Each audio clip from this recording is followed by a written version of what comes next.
Hello दोस्तों, कैसे आप सब। उम्मीद करता हूँ खैरियत से होंगे। मैं एम अली आप सभी का Haidari study point YouTube channel पे खैर मकदम करता हूँ। जैसा कि आप जानते हैं कि 23 दिसंबर सन 2023 को EMRF TGT का पेपर हुआ है, जिसमें पूछे गए उर्दू के 80 सवालात को आज हम डिस्कस करेंगे और उससे रिलेटेड कुछ इम्पोर्टेंट पॉइंट्स भी आपके सामने बताए जाएंगे।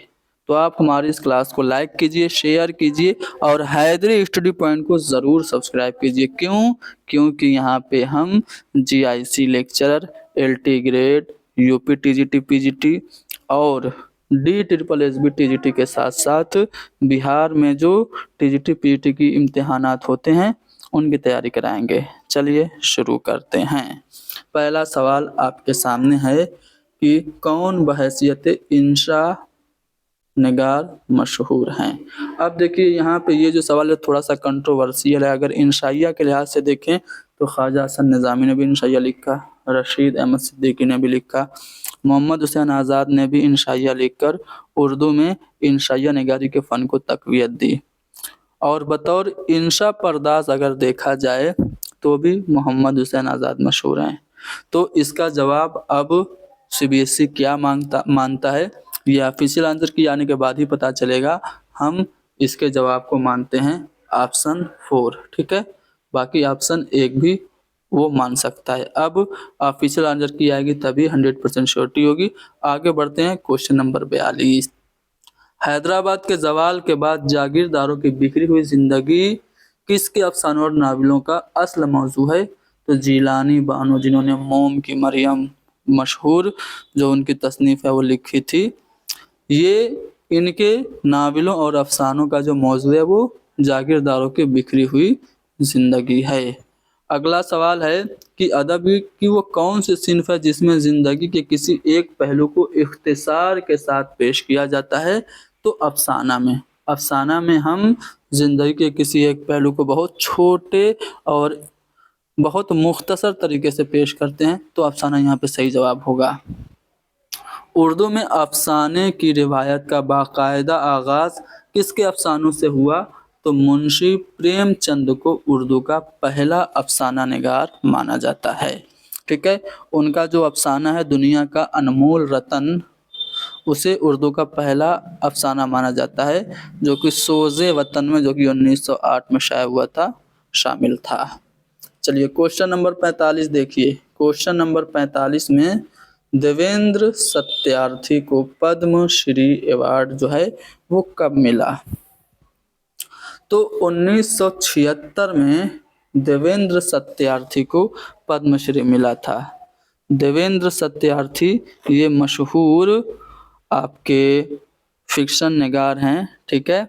और इनकी कहानियों में लोक कथाओं का असर साफ साफ देखने को मिलता है। दिया जले सारी रात, लाची, हिरनी, जंगली कबूतर, लाल धरती, नए देवता, नए धान से पहले दुराहा, फिर वही कंज कफस और कब्रों के बीचों बीच इनके मशहूर अफसाने हैं। उर्दू, हिंदी और पंजाबी में कुल मिलाकर इनके लगभग 45 किताबें हैं, ठीक है।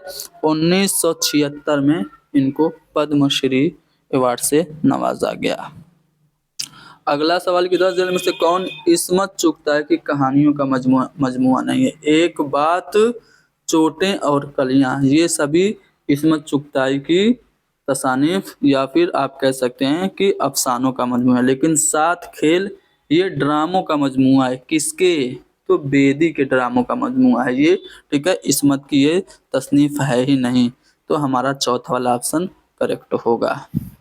हुकूमत हिंद ने कृष्णचंद्र को पद्म भूषण दिया था, कब दिया था? तो कृष्णचंद्र को पद्म भूषण का अवार्ड मिला था 1969 में।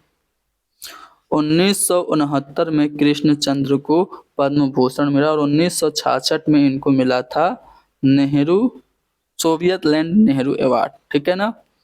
इनका पहला नावल आप सभी जानते हैं शिकस्त है, ठीक है। अन्नदाता जिंदगी के मोड़ पर, नज़ारे अजंता के आगे, मैं इंतजार करूंगा, समुंदर दूर है, ये इनके अफसानवी मजमूए हैं जो काफी मशहूर हुए, ठीक है। शिकस्त, एक गधे की सरगुजश्त, जब खेत जागे, 52 पत्ते, मेरी यादों के चुनार, एक औरत हजार दीवाने, उल्टा दरख्त, ये इनके नावल हैं। 1969 में पद्म भूषण इनको मिला था। इंशाइया मरहूम की याद में ये किसका है, तो ये पतरस बुखारी का है। हॉस्टल में पढ़ना, सवेरे जो कल मेरी आँख खुली वगैरह, लाहौर का जोग्राफिया वगैरह इनके मशहूर इंशाइये हैं। वो कौन सी नस्री सिन्फ है जिसमें किसी शख्सियत की तस्वीर कशी की जाती है, तो उसे हम कहते हैं खाका। खाका में किसी शख्सियत की तस्वीर कशी की जाती है। उर्दू का पहला खाका लिखा था हाल ही ने, ठीक है, वो उनका शादी का, हयात शादी। फिर यादगार गालिब लिखी गई, हयात जावेद लिखी गई, ठीक है। पतरस बुखारी का असली नाम अहमद शाह बुखारी था, यानी कि ऑप्शन एक करेक्ट है। किसी हादसे या वाक़े से फौरी तहरीक मिलने पर जो रुदाद लिखते हैं उसको हम रिपोर्ताज कहते हैं। उर्दू का पहला रिपोर्ताज जो है वो पौधे है। किसने लिखा था भाई? पौधे, कृष्णचंद्र ने, ठीक है। जो तरक्की पसंद तहरीक की चौथी कुल हिंद कॉन्फ्रेंस थी, वो इस मौजू पे पौधे लिखा गया है। क्वेश्चन नंबर 52, मौलवी अब्दुल हक के खाकों का मजमुआ है चंद हम असर, ये कब शाये हुई? तो सभी ऑप्शन यहाँ पे गलत हैं। अकॉर्डिंग टू दी विकिपीडिया 1935 ईस्वी में पहली बार चंद हम असर इनके खाकों का मजमुआ है शाये हुआ था, ठीक है। उसके लिहाज से अगर इसके करीब तर देखें तो 1945 या 1942 है। मेरे ख्याल से यहाँ पे मिसप्रिंट होकर 1935 को 1945 लिखा गया होगा। बाकी ऑफिशियल आंसर की आने पे ही पता चलेगा। देखिए, मौलवी अब्दुल हक, इनकी तसानीफ में आपका एक बहुत ही ज़्यादा मशहूर खाका इनका है नाम देव माली, जो कि बहुत ज़्यादा अहम है, अक्सर पूछा जाता है। इसके अलावा मरहूम दिल्ली कॉलेज भी इनकी अहम तसनीफ़ है। इनको बाबाए उर्दू कहा जाता है, मौलवी अब्दुल हक को। चलो, गुदड़ी का लाल, गुदड़ी का लाल खाको, ये मुझे बाकी दिख नहीं रहा है। गुदड़ी का लाल किसकी तस्नीफ अगर पूछा जा रहा है तो बिल्कुल मौलवी अब्दुल हक की ही है, यानी कि पहला वाला ऑप्शन करेक्ट है। कौन सा सैयद का मजमून नहीं है? देखो, मखलूत ज़बान ये मौलवी अब्दुल हक का है। बाकी औरतों के हुकूक, बहसो तकरार और खुशामद ये तीनों सर सैयद अहमद ख़ान के हैं, लेकिन मखलूत ज़बान ये मौलवी अब्दुल हक का मजमून है। किस मुसन्निफ़ के अफ़सानों की बुनियाद देव मालाओं और लोक गीतों पे हुई है? तो एनसीईआरटी की आप किताब जब खोलेंगे, एनसीईआरटी की जो किताब मैंने आप लोगों को प्रोवाइड कराई उर्दू ज़बान व अदब की तारीख सानवी और आला सानवी दर्जात के लिए, जो कि हमारे टेलीग्राम ग्रुप में भी अवेलेबल है, जो कि टीजीटी के लिए बहुत ज़्यादा मुफीद है। मैंने ये जब क्वेश्चन पेपर का सलूशन मैंने देखा कि कहाँ से करूँ, कुछ कुछ सवाल में जब मैं फंसा तो वो जवाब पता है कहाँ मिले? यहीं पे मिले, उर्दू ज़बान व अदब की तारीख में। तो उर्दू ज़बान व अदब की तारीख जो एनसीईआरटी की टीजीटी के लिए अहम बुक है, उसे आप सभी लोग ज़रूर पढ़िए। हमारे टेलीग्राम पे वो किताब अवेलेबल है। तो उसमें साफ साफ ये लिखा है कि जो देवेंद्र सत्यार्थी हैं, उनकी कहानियों की जो बुनियाद है वो लोकगीतों और देवमालाओं पे है। तो देवेंद्र सत्यार्थी यहाँ पे सही जवाब होगा। क्वेश्चन नंबर 56, किसने रिपोर्ताज नहीं लिखा? तो इब्राहिम जलीस, अहमद नदीम कासमी और कुरतुलैन हैदर, ये सब ऐसे जिन्होंने रिपोर्ताज लिखा। ख्वाजा हसन निज़ामी ने नहीं लिखा, यानी कि हमारा जवाब पहला वाला ऑप्शन होगा। किसी मौजू या मसअले पर मालूमाती या तज्ज़ियाती तहरीर को क्या कहते हैं? तो मज़मून कहते हैं, तीसरा वाला ऑप्शन करेक्ट है। उर्दू की वो कौन सी सिन्फ है जिसमें हकीकी और गैर हकीकी दोनों तरह के किरदार हो सकते हैं? तो दास्तान में आपको मा फ़ौकुल फितरत अनासिर वगैरह जो कि गैर हकीकी किरदार होते हैं देखने को मिलते हैं। क्वेश्चन नंबर 59, ईदगाह कहानी किसकी है? तो आप बचपन से ही पढ़ते आ रहे हैं, मुंशी प्रेमचंद की है। इसका जो मेन किरदार होता है वो हामिद होता है और उसकी दादी का नाम अमीना होता है। रिसाला तहज़ीबुल अखलाक में किसके मज़ामीन शाये होते थे? तो रिसाला तहज़ीबुल अखलाक सर सैयद अहमद ख़ान ने जारी किया था। कब? 1870 ईस्वी में लंदन से, अरे हाँ, लंदन से जब वो वापस हुए थे, इंग्लैंड से जब वो वापस हुए थे, तो टीटलर और स्पेक्टेटर जो कि इंग्लैंड में दो रिसाले, दो मैगजीन छपती थी, उसी के तर्ज पे इन्होंने रिसाला तहज़ीबुल अखलाक जारी किया था। अगला सवाल है जो कि पेडागोजी का है कि उर्दू ज़बान की मुअस्सिर तदरीस की ख़ास खूबी क्या है? तो बाहमी गुफ्तगू का मौका देना बच्चों को, यानी कि चौथा वाला ऑप्शन करेक्ट होगा। क्वेश्चन 62 है कि तलबा की शख्सियत का एहतराम करने वाला उस्ताद अपने तलबा में कौन सी सलाहियत को डेवलप करेगा, पैदा करेगा? तो सेल्फ कॉन्फिडेंस, खुद एतमादी को एज ए टीचर हम बच्चों में डेवलप करेंगे। क्वेश्चन नंबर 63, ज़बान का उस्ताद तलबा से ख़त लिखने के लिए कहता है तो इस तरह की सरगर्मी किस महारत में माविन होगी? देखिए, ख़त लिखना यानी कि अपने आइडियाज़ को रिटन फॉर्म में एक्सप्रेस करना, तो उसे कहते हैं राइटिंग स्किल, यानी लिखने की महारत। चौथा वाला ऑप्शन सही होगा। हिंदुस्तान में जो ज़बान से मुतल्लिक पॉलिसी है उसको हम 3 लैंग्वेज फार्मूला या सिह लिसानी फार्मूला कहते हैं। क्वेश्चन नंबर 65, तलबा में इजहार ज़बान को फ़रोग देने के लिए सबसे अहम सरगर्मी क्या है? तो रोल प्ले है, यानी कि बच्चों से किरदार दे करके उनसे रोल प्ले करवाए। किसी को रोमियो बना दो, किसी को जूलियट बना दो, इस तरह से उनसे डायलॉग डिलीवरी करवाओ, तो बच्चों में इजहार बयान का जो फ़रोग होगा वो बढ़ेगा। तो तीसरा वाला ऑप्शन हमारा सही है। हक़ तालीम का एक्ट यानी right to education act, right to education act के बारे में आप लोगों को पता होना चाहिए।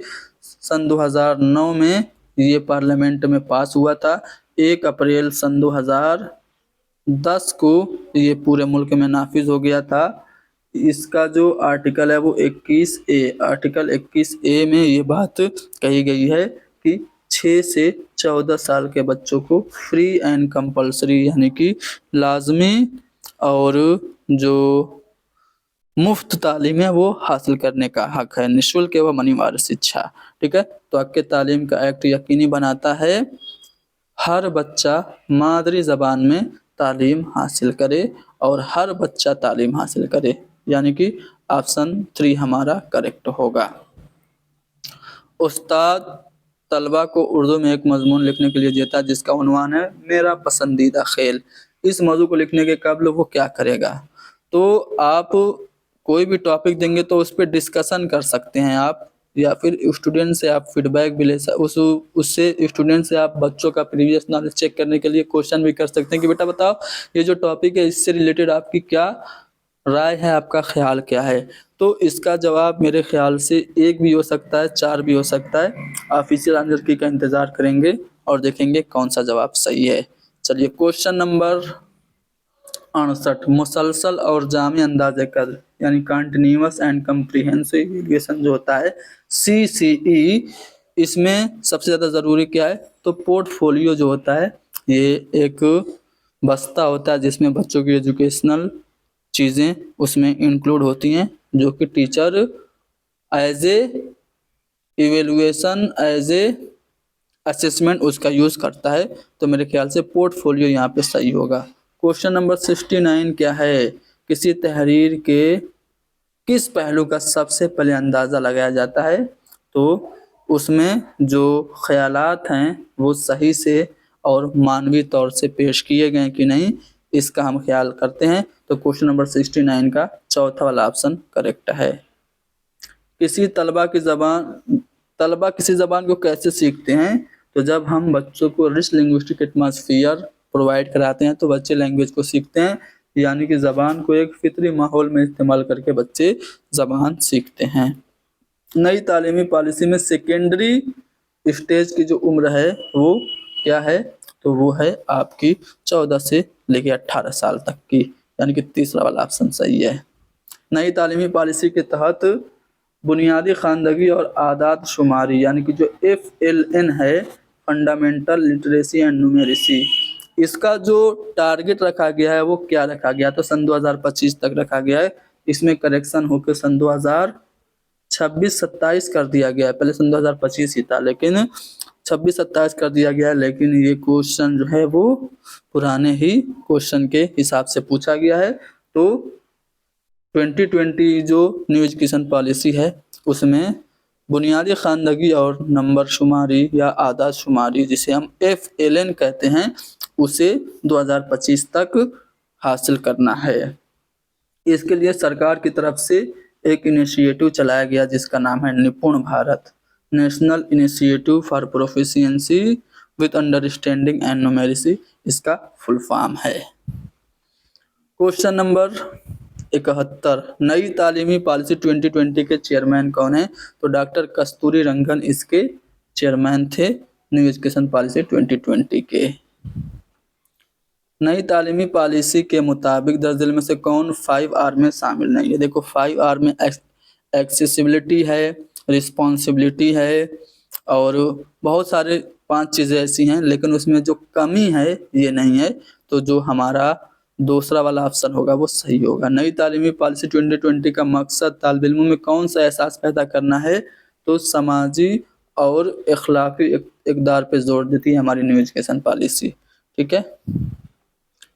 कौन सा नावल डिप्टी नज़ीर अहमद का नहीं है? तो इब्नुल वक्त नज़ीर अहमद का है। मिरतुल उरूज भी है, तबतुन नुसूब भी है, फिरदौस बरी है अब्दुल हलीम शरर का है, नज़ीर अहमद का नहीं है। तो हमारा जवाब ऑप्शन बी होगा।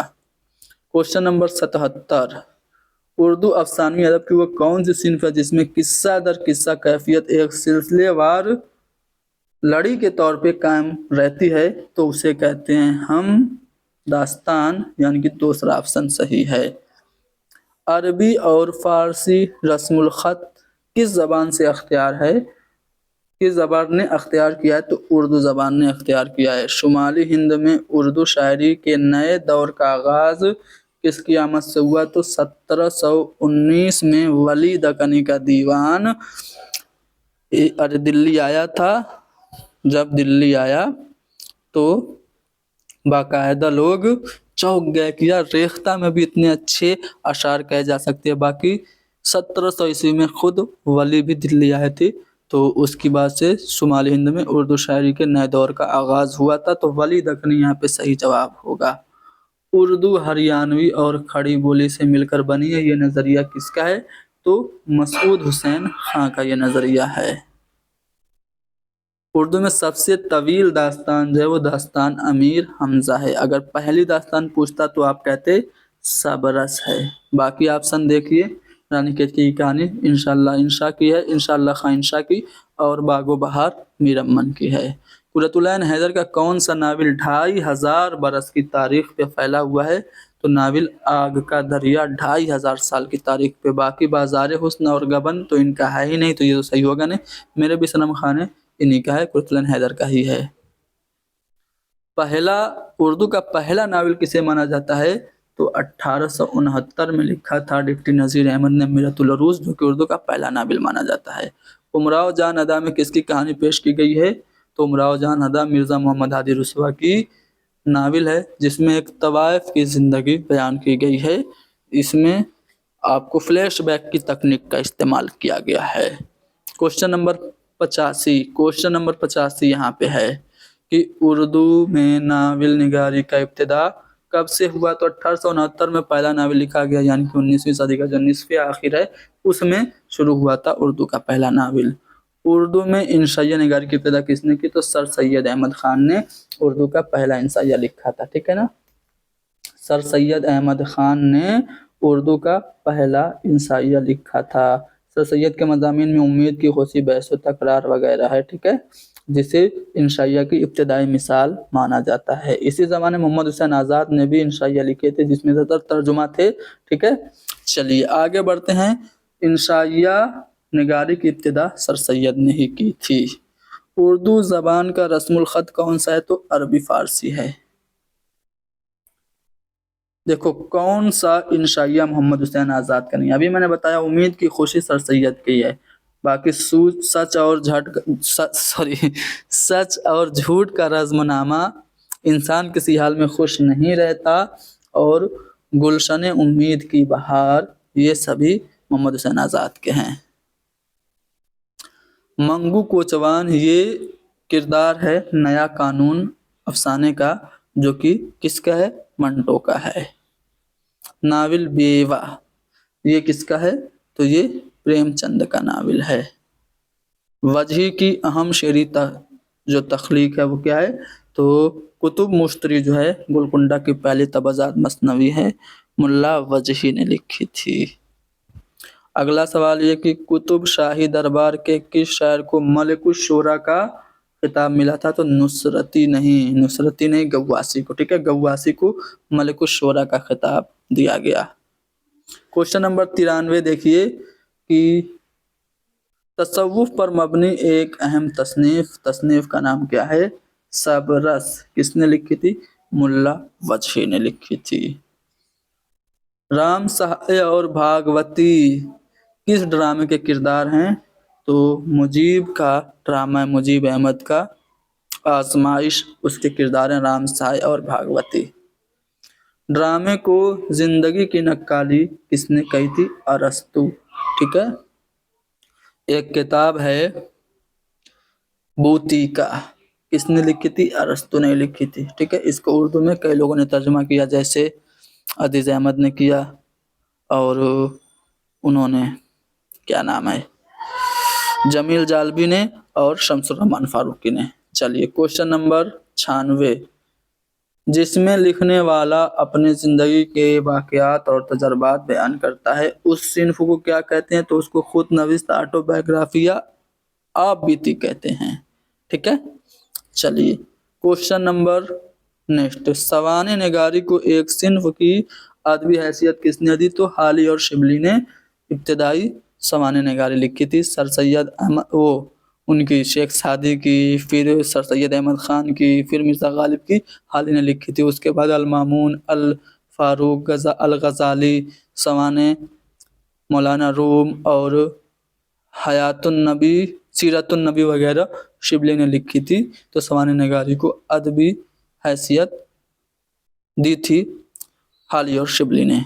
क्वेश्चन नंबर नेक्स्ट, कि दर्ज झेल में से सर सैयद का सफ़रनामा कौन सा है? तो मुसाफिराने लंदन ये सर सैयद का सफ़रनामा है। सफ़रनामे की इब्तिदा किससे मानी जाती है? कि मुसाफिरों के बयान करदा किस्सों से हुई थी सफ़रनामों की इब्तिदा। सर सैयद के रुफ़का में कौन नहीं है? तो सर सैयद के कट्टर खिलाफ और मुखालिफ थे अकबर इलाहाबादी, ठीक है। तो ये सर सैयद के नामवर रुफ़का में नहीं है। क्वेश्चन नंबर 101, गज़ल में यासियात का इमाम किसे कहा जाता है? फ़ानी बदायूनी को। अपना तखल्लुस हाली किसने अख्तियार किया था? अल्ताफ़ हुसैन हाली ने। कृष्णचंद्र की तसनीफ़ है पौधे, इसका ताल्लुक़ किससे? शिपोर ताज से है। उर्दू शायरी की सबसे मकबूल सिन्फ किसे कहा जाता है? तो गज़ल उर्दू शायरी की आबरू है, इसीलिए तो इसको रशीद अहमद सिद्दीकी ने कहा था। चलिए आगे बढ़ते हैं। मिर्ज़ा दबीर की पैदाइश जी नहीं, लखनऊ में नहीं हुई थी, आगरा में भी नहीं हुई थी, दिल्ली में हुई थी, ठीक है। ज़्यादातर अपनी ज़िंदगी का हिस्सा इन्होंने लखनऊ में गुजारा, लेकिन इनकी पैदाइश दिल्ली में हुई थी मिर्ज़ा दबीर की। और मीर अनीस की लखनऊ में नहीं हुई थी, फैज़ाबाद में हुई थी, याद रखिएगा। इंशाइया निगार कौन नहीं है इसमें से? तो मीर तकी मीर सभी लोग जानते हैं, खुदाए सुखन है, रेख्ता गोयान हिंद के उस्ताद आज़म हैं, शायर बेदिमाग हैं, कुनूती शायर हैं, यानी कि गज़ल के लिए मशहूर हैं। इंशाइया निगार में रशीद, पतरस और हसन निज़ामी आ जाएंगे। उर्दू कसीदे में सौदा के बाद दूसरा, तो सौदा उर्दू कसीदे के नक्काश अव्वल हैं और शेख मोहम्मद इब्राहिम ज़ौक़ ये खाकानी हिंद हैं। खाकानी हिंद का खिताब इनको किसने दिया था? अकबर शाह सानी ने दिया था। तो ये सौदा के बाद सबसे ज़्यादा मुमताज़ नाम ज़ौक़ का है। उर्दू की किस सिन्फ की इब्तिदा मुसाफिरों के बयान करदा किस्सों से हुई? तो सफ़रनामा की। क्वेश्चन नंबर 109, कि कौन सा सफ़रनामा सर सैयद का है? ये क्वेश्चन तो रिपीटेड है भाई, मुसाफिराने लंदन सर सैयद का है। सर सैयद का मुसाफिराने लंदन नहीं, हाँ सर सैयद का ही मुसाफिराने लंदन। ठीक है, रिपीटेड क्वेश्चन है, पीछे आया था। उम्मीद की खुशी इंशाइया किसने लिखी थी?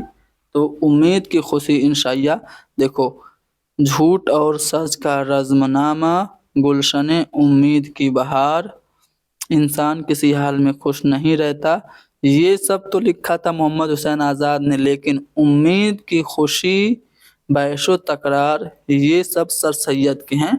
तो तीसरा वाला ऑप्शन हमारा सही है।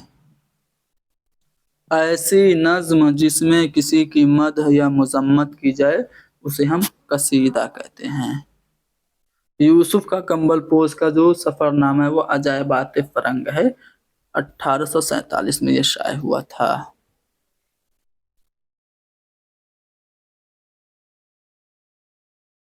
किस शहर का ताल्लुक दबिस्तान लखनऊ से है? तो ऑफकोर्स मीर अनीस दबिस्तान लखनऊ से ताल्लुक रखते हैं। और हैयत के एतबार से कसीदे की जो दो किस्में हैं वो खिताबिया और तमहीदियाँ हैं। ठीक है, तरक्की पसंद तहरीक की पहली कॉन्फ्रेंस 1936 में लखनऊ में हुई थी, जिसकी सदारत मुंशी प्रेमचंद ने की थी, जिसमें उन्होंने कहा था हमें हुस्न का मेयार बदलना होगा।